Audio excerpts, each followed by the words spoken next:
One of the things that's somewhat surprising for a lot of us Americans is to realize that, the whole idea of celebrating Christmas here in the United States was not really a popular one, because a lot of the Protestants saw it as as either a Romanist kind of accretion, or to some degree even a pagan ceremony themselves, like the Puritans, right? Yeah. Yeah, but thank goodness that never prevailed, because the majority of Christians, sort of not only took a Catholic lead, but took their own lead too. There were some non-Puritan, views of Christmas in the Protestant areas that kind of gave rise now to the prevalent celebration of Christmas. So, but you're right. There definitely were Christians who resisted, portraying, Christmas on that particular date, or, with the quote-unquote pagan Christmas tree, which the Christians had sort of embraced to get the pagans to embrace them.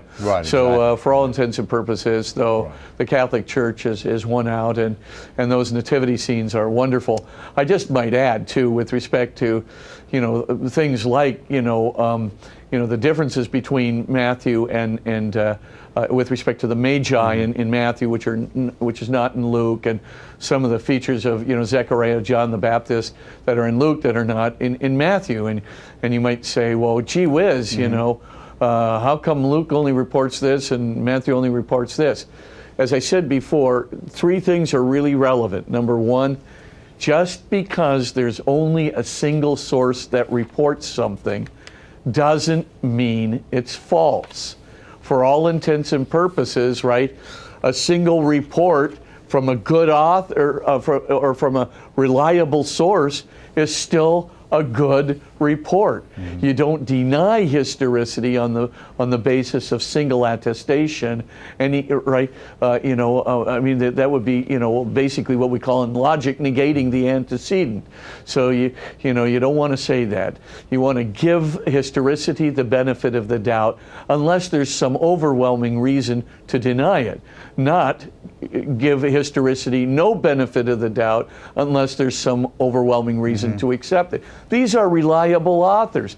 I mean, and I've talked about on other shows, right? The Shroud of Turin, is so parallel. The evidence for the Passion, the evidence, for the resurrection, precisely as the Gospel writers talked about it, is so pronounced, as an empirical source, that validates those Gospel accounts from precisely the way they happen. These kinds of things are, these are reliable authors. And so everything that's being reported, by the way, by these reliable authors is not to the credit of the Christian church. You cannot say that the evangelists, these are the guys who wrote the gospel, right? The saints who wrote the gospel.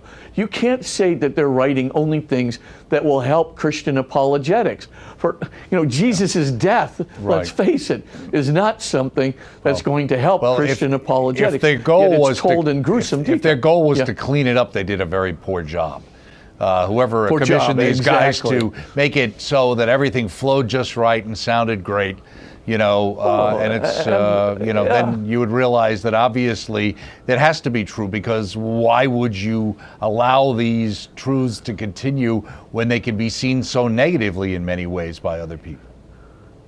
Absolutely. I mean, what we were just talking about 2 minutes ago, why on earth would a Christian author, let alone two different Christian authors from two different sources, talk about Mary being with child before she's married to Joseph?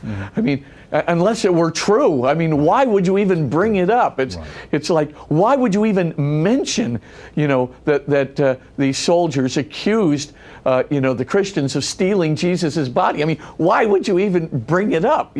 Why would you even say, as Christian authors do, that Jesus was accused of casting out demons by the power of Beelzebul, unless his enemies really did accuse him of that because his exorcism ministry was so good? I mean, why would you even bring it up? I mean, the point is, these guys are not out to raw win everybody over. And these infancy narratives are a sample part, of that same tendency to put truth before apologetical appeal.